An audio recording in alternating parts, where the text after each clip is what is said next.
새해 첫 거래일부터 기술주 차별화 움직임이 두드러졌습니다. 반도체주는 오르는데 이 빅테크 기업과 AR 소프트웨어 관련주들은 크게 압박을 받으면서 증시는 결국 혼조세로 마감했는데요. 새해 들어서 AI 옥석 가리기 국면이 본격화되는 것 아닌가 주목이 됩니다. 네, 이런 가운데 오늘 열릴 장은 이 베네수엘라 마두로 대통령 생포 소식으로 인한 지정학적 변수에 큰 변동성을 보일 수 있겠는데요. 어떤 분석들이 나오고 있는지 오늘 굿모닝 마켓에서 살펴보겠습니다. 일단 지난 금요일장 마감 상황부터 확인해 보면 다우지수와 S&P 500 지수는 각각 0.66%, 0.19% 오른 가운데 나스닥 지수는 소폭 하락세로 마감했습니다. 빅테크 기업 중에서도 반도체주만 오르고 나머지 기업들은 약세 나타냈습니다. 엔비디아는 오늘 5일에 있을 이 젠스벙 CEO의 CES 기조 연설에 대한 기대감과 또 H200칩을 증산했다는 소식에 1% 이상 오름세 보였는데요.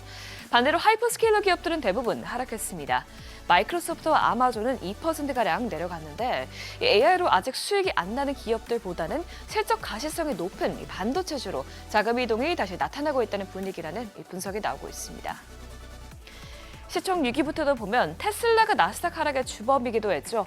테슬라는 결국 비하디에 글로벌 전기차 시장 1위 자리를 내줬는데요. 테슬라의 4분기 차량 인도 대수는 41만 8,227대로 전년 대비해서 16% 감소했고요. 연간으로 봤을 때도 지난해 차량 인도 대수는 164만 대로 전년 대비해서 8% 넘게 떨어졌습니다. 이에 비해서 비아디는 지난해 약 226만 대를 인도하면서 테슬라를 크게 앞섰는데 이 소식에 테슬라 주가는 2% 넘게 빠지면서 7거래일 연속 하락세 이어갔습니다. 이런 가운데 버크셔 해스웨이는 워런 버핏 회장의 자리를 물러난 첫날 결국 1.4% 약세로 마감했습니다.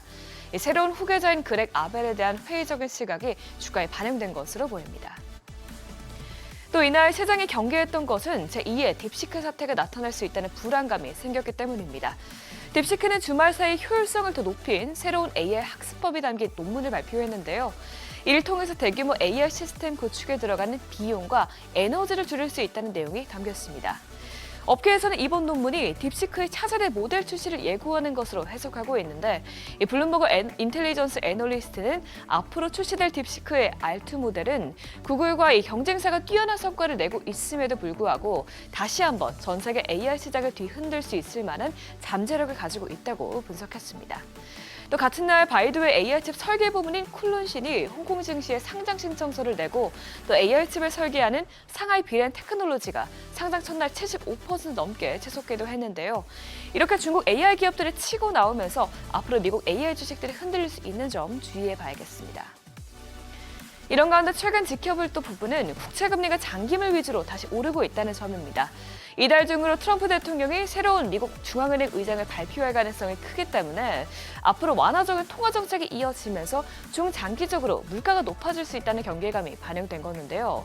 이에 따라 10년물 국채금리는 지난주에만 0.06%포인트 오르면서 이제 4.2% 턱 밑까지 올랐고요. 2년물 금리는 소폭 오르는 데 그치면서 2년물과 10년물과 스프레드는 2022년 1월 이후로 최다치를 기록했습니다. 또 오늘 장에서는 베네수엘라 마두로 대통령 생포에 따른 금융시장 영향이 관전 포인트일 것 같은데요. 일단 단기적으로는 금과 달러 등 안전자산으로 자금이 쏠리고 유가는 변동성을 키울 것이라는 시나리오가 제기되고 있습니다. 하지만 장기적으로는 국제유가는 또 오히려 떨어지고 증시에는 호재일 수 있다는 분석이 나오고 있습니다. 이 베네수엘라의 석유 매장량이 전 세계 1위로 추정되는 만큼 만일 이번 사태로 마두로 정권이 교체되고 이 석유 개발 투자가 재개되면 유가가 하락할 수 있다는 건데요. 블룸버그는 미국 석유 기업들이 베네수엘라 석유 생산량을 늘리면 국제 유가가 4%가량 하락할 수 있다고 전망했습니다. 또 이 유가 하락은 인플레이션을 완화시키면서 결국 증시 상승으로 이어질 수 있다는 것입니다. 이런 점에서 베네수엘라 유전 복구 사업에 참여할 가능성이 높은 이 미국 대형 에너지사들을 주목해보면 좋을 것 같습니다. 가상자산 시장은 그래도 지정학적인 리스크에도 불구하고 안정적인 흐름 이어갔습니다. 비트코인은 베네수엘라 사태에도 큰 변동 없이 이제 9만 달러 선에서 움직이고 있는데요. 현재 원화로는 1억 3,200만 원대에서 거래되고 있습니다. 그럼 마지막으로 이번 주에 주목할 일정들도 체크해 보겠습니다. 이번 주는 연말 연초의 느슨한 분위기가 서서히 마무리되고 시장에 다시 굵직한 이벤트들이 하나둘 예정돼 있는데요. 일단 이번 주 핵심은 9일에 나올 12월 비농업 고용보고서입니다. 시장의 비농업 신규 고용이 5만 5천 명 증가하고 실업률은 4.5%로 내려갈 것으로 예상하고 있습니다. 이 고용 데이터는 1월 FOMC에서 연준이 금리 결정에도 큰 영향을 주게 될 텐데요. 일각에서는 고용이 만약 부진하게 나온다면 1월 금리 인하 가능성이 커질 수도 있다고 보고 있습니다. 이에 앞서서 나올 ADP 12월 민간 고용, 또 11월 고인이직 보고서는 고용 보고서에 대한 힌트를 줄 수 있기 때문에 이 부분도 주목해서 봐야겠습니다. 또 지켜봐야 할 이벤트로는 6일부터 9일까지 진행되는 CS 2026이 있죠. 젠스황 CEO는 CS 공식 개막 하루 전인 5일에 특별 연설을 하는데요. 황 CEO의 발언은 AI 투자자들의 심리에 큰 영향을 줄 가능성이 크기 때문에 AI 주식들의 변동성이 커질 수 있는 점까지 체크해봐야겠습니다. 지금까지 굿모닝 마켓이었습니다.